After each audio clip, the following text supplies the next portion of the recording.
আসসালামু আলাইকুম রহমতুল্লাহ। প্রিয় দর্শক, কেমন আছেন? আশা করি ভালো আছেন। প্রিয় দর্শক, প্রাথমিক ৩৪,০০০ প্রধান শিক্ষকের পদ শূন্য, দ্রুত সমাধানের আশ্বাস মন্ত্রীর। চলুন বিস্তারিত জেনে নিই। প্রিয় দর্শক, দেশের সরকারি প্রাথমিক বিদ্যালয়গুলোতে প্রধান শিক্ষকের তীব্র সংকট দেখা দিয়েছে। বর্তমানে অর্ধেকের বেশি বিদ্যালয়ে কোনো স্থায়ী প্রধান শিক্ষক নেই, যার ফলে পাঠদান ও প্রশাসনিক তদারকি মারাত্মকভাবে ব্যাহত হচ্ছে। বার্ষিক প্রাথমিক বিদ্যালয়ের শুমারি ও মন্ত্রণালয়ের সর্বশেষ তথ্য অনুযায়ী ৬৫,৪৫৭টি অনুমোদিত পদের বিপরীত ৩৪,১৫৯টি প্রধান শিক্ষকের পদেই এখনও শূন্য। বিশাল এই শূন্য পদ পূরণে বিধিমালা সংশোধন করা হলেও আইনি জটিলতায় পদোন্নতি প্রক্রিয়া আটকে থাকায় সংকট কাটছে না। প্রাথমিক গণশিক্ষা মন্ত্রণালয়ের সূত্রে জানা গেছে, সরকারি প্রাথমিক বিদ্যালয় শিক্ষক নিয়োগের বিধিমালা অনুযায়ী প্রধান শিক্ষকের পদের মোট শূন্য পদের ৮০% পদোন্নতির মাধ্যমে এবং বাকি ২০% সরাসরি নিয়োগের মাধ্যমে পূরণ করার বিধান রয়েছে।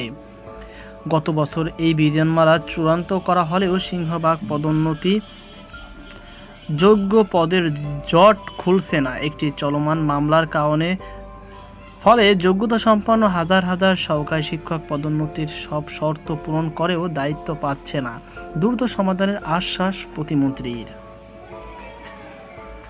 প্রধান শিক্ষক সংকটের এই চিত্র নিয়ে প্রাথমিক ও গণশিক্ষা মন্ত্রণালয়ের প্রতিমন্ত্রী ববি হাজ্জাজ প্রথম আলোকে বলেন, বর্তমানে প্রধান শিক্ষক পদের একটি বড় অংশ খালি রয়েছে। আমাদের নীতি অনুযায়ী এই পদের ৮০% পদোন্নতির মাধ্যমে এবং ২০% সরাসরি নিয়োগের মাধ্যমে পূরণ করা হবে। সহকারী শিক্ষক পদের পদোন্নতির মাধ্যমে প্রধান শিক্ষক নিয়োগের বিষয়টি আমাদের নিয়মিত প্রক্রিয়ার মধ্যেই আছে। প্রতিমন্ত্রী আরও বলেন, মূলত একটি আইনি জটিলতা ও আদালতের মামলার কারণে পদোন্নতির প্রক্রিয়া কিছুটি থমকে আছে। আমরা আশা করছি খুব দ্রুত সময়ের মধ্যে আদালতের মামলার নিষ্পত্তি হবে। মামলার জট খুললেই আমরা বড় আকারে পদোন্নতি দিতে পারব। এই সংকট সমাধানের সরকার সর্বোচ্চ গুরুত্ব দিচ্ছে এবং দ্রুতই এর সমাধান হবে বলে আশ্বাস করেন তিনি। সরাসরি নিয়োগের তারিখ নির্ধারিত হয়নি। বর্তমান দেশের প্রাথমিক শিক্ষা ব্যবস্থা শিক্ষা কার্যক্রম তদারকির ঘাটতি থেকে যাওয়া এই শূন্য পদের বিপরীতে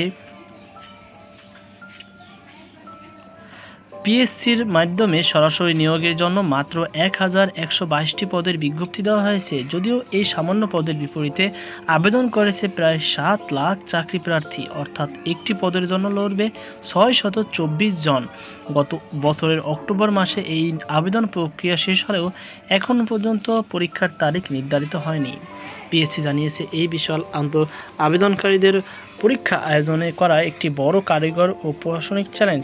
স্বচ্ছতা বজায় রাখতে বিশেষ সতর্কতার সঙ্গে পরীক্ষার প্রস্তুতি নেওয়া হচ্ছে। তবে সংশ্লিষ্ট ব্যক্তিরা মনে করছেন, সরাসরি নিয়োগে এই ১,১২২টি পদ পূরণ হলেও মূল সমস্যার সমাধান হবে না, যদি না পদোন্নতির ৮০% কোটা সচল হয়। প্রিয় দর্শক, আশা করি আপনারা বুঝতে পেরেছেন, এই পদোন্নতি হলে অনেকেরই উপকার হবে। কারণ এই ৩৪,০০০ পদোন্নতির মাধ্যমে ওই ৩৪,০০০ পরিবারের যে পদোন্নতির স্বাচ্ছন্দ্যতা ভোগ করবে সেটি নয়, তাদের পরিবারও যেমন স্বাচ্ছন্দ্য ভোগ করবে, তেমনই শিক্ষক সংকটের যে চাহিদাটি রয়েছে সেটি পূরণ করার জন্য নতুন করে একটি বিজ্ঞপ্তি দেবে। আর এই ৩৪,০০০-এর মাধ্যমে নতুন শিক্ষক নিয়োগ করা হবে, যাতে উপকৃত হবে সেখানকার শিক্ষার্থীরা এবং ৩৪,০০০ বেকার শ্রেণীর লোকেরা এবং তাদের পরিবারেরা। এটি একটি বড় একটি সুযোগ যারা এখন পর্যন্ত বেকার রয়েছেন আর যাদের স্বপ্ন প্রাইমারি শিক্ষকতা করার। প্রিয় দর্শক, তাই আপনাদের উচিত এই বিষয়ে সিরিয়াস হয়ে আশা করি দ্রুত প্রিপারেশন নিন এবং ভালো প্রস্তুতি গ্রহণ করুন, তাতেই আপনাদের মঙ্গল নিহিতার্থে। তো এই ছিল আমার হাতে সর্বশেষ আপডেট। সকল ভালো থাকুন, সুস্থ থাকুন। আজকে পর্যন্ত আল্লাহ হাফেজ।